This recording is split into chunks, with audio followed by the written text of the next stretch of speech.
మహబూబాబాద్ పట్టణ కేంద్రంలోని మాజీ ఎమ్మెల్యే శంకర్ నాయక్ క్యాంప్ ఆఫీస్లో అయ్యప్ప దీక్ష ధరించిన Shankar Nayak municipal chairperson doctor Palvai Rammohan Reddy మహాపడి పూజ కార్యక్రమాన్ని నిర్వహించారు.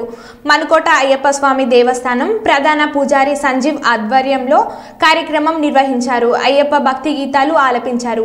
పడి వెలిగించిన అనంతరం స్వాములకు అన్నదాన కార్యక్రమం మరియు సివిల్ స్వాములకు అధిక సంఖ్యలో స్వామివారి తీర్థ ప్రసాదాలు స్వీకరించారు.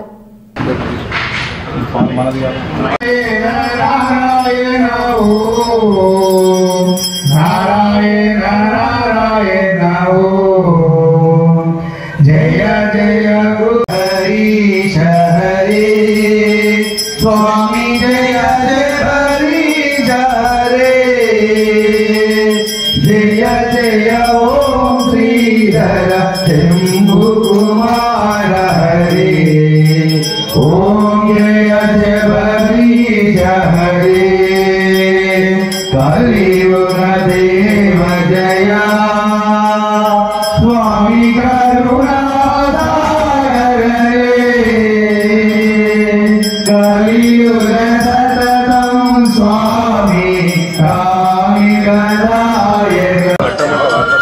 వినాశాయ దీపజ్యోతి నమో బ్రహ్మణ మధ్యమోడు కళ్యాణం ఆరోగ్య వర్ధనం మమ శత్రు మీరందరూ సుఖశాంతులతో ఆజ్ఞానకలతో ఉండాలని ఆ భగవంతుని మనసావాగా ముందు రాబోయే రోజులలో దీనిని అభివృద్ధి చెందాలని చెప్పేసి మీ కుటుంబాలు సుఖశాంతులతో ఆరోగ్యాలతో పాటు అందరూ బాగుండాలని చెప్పి ఆ భగవంతుని కోరుకుంటూ ఈ అవకాశం ఇచ్చిన మానకోట ప్రజానికానికి ప్రతి ఒక్కరికి పేరు పేరిన హృదయపూర్వక మరోసారి రాబోయే రోజుల్లో మొన్న 25వ తారీఖు క్రిస్మస్ పండుగ శుభాకాంక్షలు అలాగే నూతన సంవత్సర శుభాకాంక్షలు తెలియజేస్తూ సెలవు. Thank you so much.